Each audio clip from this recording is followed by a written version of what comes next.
It sure is a very satisfying feeling when you make it back to base after a dangerous mission. Your mission's not over until you safely return to base and prepare the aircraft for the next sortie.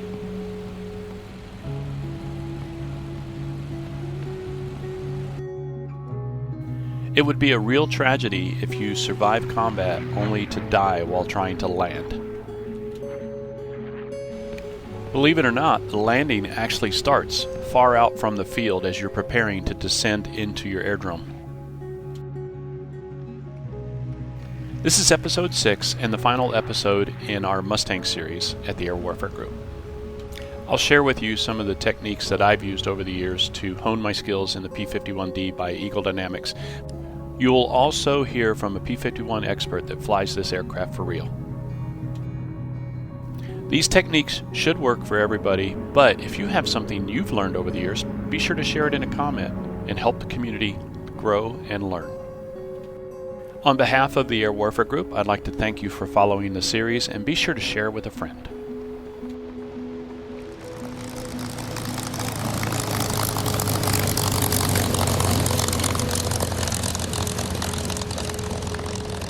So let's get on with the episode. I hope you enjoy it.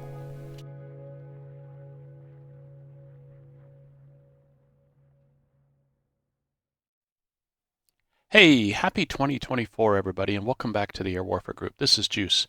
So in episode 6, we're going to talk about the approach and landing for the P-51 Mustang or the TF-51D Mustang, and it's going to be part 6 of a 6-part series on the Mustang, and it's going to be the final part. So I wanted to share with you guys some of the information that has worked for me over the years, and this is part 2, the academics that we're going to go over.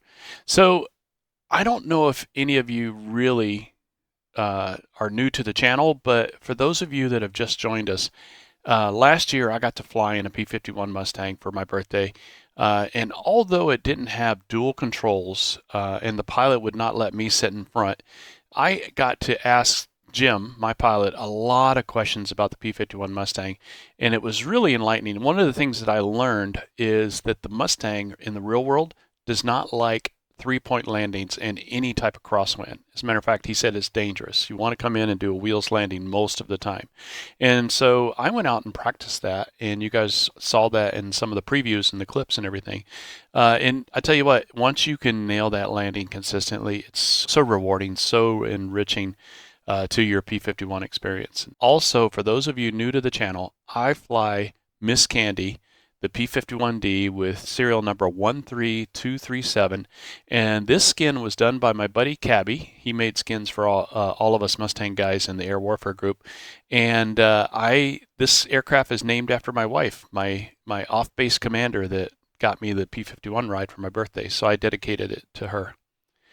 Now, when I go through these briefings and do the slides and everything, I like to do a little bit of a rundown checklist format that I do so that I can cover some points, and these points are not in any way complete, so feel free to add certain things to consider in the comments, and if you've got any links, go ahead and throw those in there too. We really appreciate the community grows because of you guys. I always consider, when I'm getting ready to enter the pattern, I always consider what is the pattern altitude, where do I want to be at what phase in the flight. And as I said in the introduction, the landing actually starts taking place far out from the airfield. The runway and the winds are crucial. Not only do you need to realize what other aircraft are using as far as the runway so you can work your way into the traffic flow, you also need to know what the winds are so that you can properly orient yourself to the winds and land on the best runway available for your Mustang, depending on your fuel state, your weight, and everything like that. Other traffic, as I mentioned, is crucial. It's not fun to go into a public server and having somebody crash head on into you. Your aircraft weight, typically when you come back from a long mission, you should be at a good landing weight. However, if you are heavier, you're going to need longer runways or at least more stopping time. Battle damage, one of the things I learned in flight training was if you have any type of damage to the aircraft, structural damage, air control surfaces or flight control surfaces damage, your airplane may not react like it's published in the book. So you need to be advised if your airplane is normally really smooth at 110 miles per hour, and if you have any damage, you may have a different effect as you come down. Now, for the pattern entry, I'm going to make sure that I'm on the right radio frequency and I'm listening and talking to people, and I have my light set so people can look up and find me in the dark. My airspeed limits are always on my mind. I want to make sure that I'm not lowering my flaps or my gear outside of the airspeed limits, as well as I want to make sure that I'm at the proper speed to enter the pattern so that I'm not going too fast or too slow and possibly clogging up the traffic flow. From that time I enter the pattern, I'm committed to what's called a stable approach, or what we used to call stabilized approach, and I am going to try to stay on speed and on target for every phase of the pattern, because if you get off just a little bit, either too fast or too slow, you find yourself playing catch up, and then that's when you're doing this rubber banding effect and you're basically having to go back and forth and over controlling the airplane. Once I'm established in the downwind and I reach about midfield, I go ahead and do what I call a gump check. It's for gas, undercarriage, mixture, and prop. So for gas, I make sure that I'm on the fullest tank. My undercarriage, I lower it and make sure, verify I've got a green light and everything's good. Mixture, I put it on auto rich, if not already on there. And my prop, I put all the way forward, my propeller control all the way forward. I make sure that I'm at the proper configuration for the phase, and as you'll see in this landing, I typically will be at 10 to 20 degrees at midfield downwind when I drop the gear. I'm at about 170 to 165 miles per hour, and I'll take and enter the base turn. After I extend my downwind a little bit, I'll enter the base turn. I usually drop about the flaps down to 30. And then once I'm on final and I've got the runway made, I go ahead and do like 40 degrees or 50 degrees, as needed to get down on the ground. Once you're committed in the approach, fly the approach. Don't stop flying the aircraft. Hey, but before I jump in the cockpit and fly this approach and landing with the controls indicator on so you guys can see what I'm doing, let's check in with TJ3 History in his video he did with John Carenti of Airbase Georgia and get some tips from this real P-51 Mustang pilot. Tell me about what you're going to do here when you're bringing this Mustang in for a landing. Okay, I just want to make sure that I got everything set. Me, personally, I like to open both the coolant doors and leave them in the open position, just get the max cooling in case I have to go around. And I know it's, especially during the summer where it's going to be hot down low. And the hardest thing is this airplane does not slow down real well. I mean, it doesn't just quick like a bunny, and you don't want to take the engine and just swap it to idle because that's rough on the engine. So you want to plan a little bit ahead while you're coming in, especially when you're coming into the pattern. But then once we get down to our speeds that we need to, and we go into what's called the brake, you'll see the airplane fly overhead and then make a left-hand turn. We're just trying to slow it down, and then we feed in a little bit of flaps. Not a lot, just a little bit, get yourself slowed down, come around the turn. Eventually you get down to a speed where you could drop the gear. We'll drop the gear, put maybe a half flaps down now, and then I leave it that way until I'm at the base position, getting ready to turn, coming around the final turn. At that time, I put down the rest of the flaps, make sure I'm close enough into the airport, and then you just want to make sure your speed's up. I like to keep 130 to 140 around the final turn. And then as you get on final, you can pack it off to 130, and as we get closer to the runway, about 120. And then basically start feeling for the runway, pull the power off, and again, nothing fast, slowly pull the power off, and then just touch down and roll out. That's about it. Okay guys, I thought I would change it up a little bit, and we're back in the TF51D Mustang on the Nevada map, and we're doing a landing at Henderson Executive Airport in Las Vegas.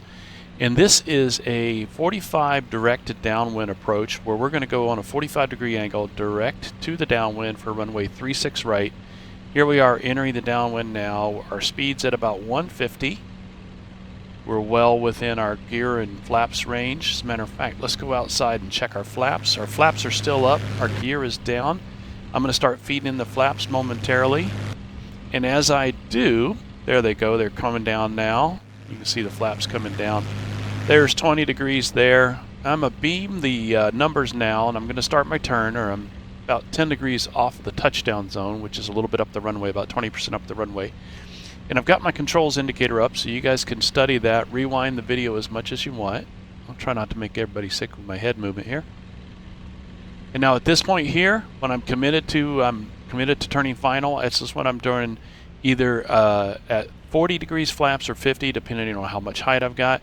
I always carry a little extra height on the warbirds so I can see over the nose, but also so that I can use that extra energy in a pinch to offset some of the left turning tendencies and stuff. So here we go, we're coming into land, flaps are full down. Go ahead and pause it, look outside. You can see I've got the flaps full down 50 degrees. It's like a wall out there. We'll go out, let's go outside the jet and look at, or outside the jet, outside the aircraft and look at it. Look at that, that looks really audacious, doesn't it? So here we go, we're gonna come into the landing. And I'll try to stay in the cockpit as much as possible. You guys can see the controls there. And then let's watch that touchdown. Little bounce, keep the wheels pinned. Second bounce is always a charm. Third time, nailed it. As we're coming down, I'm leaving the flaps down so we can slow down. Go ahead and open up the canopy. It's a hot day here at Henderson. So I'm on the brakes, just gently pumping them, stopping the aircraft so I can get off here at Foxtrot. And that's it. I just want to encourage you guys to get out and practice with the Mustang. Do do as many patterns. If you're going to go out and just practice landing by yourself and not do anything else, go ahead and defuel the aircraft down to about 40 to 30%. And I would take that, I'd start off with the TF51D or the P51D, and you want to do this, as light as possible. Don't go out and load it. If you've got the P51, don't go out and load it with a bunch of bombs and missiles or rockets and stuff like that. Defuel it. Don't put any wing tanks on it. Go out and practice, and then once you do that, then you can start practicing with the stores on it and everything. So I hope you guys like the series. Let us know in the feedback.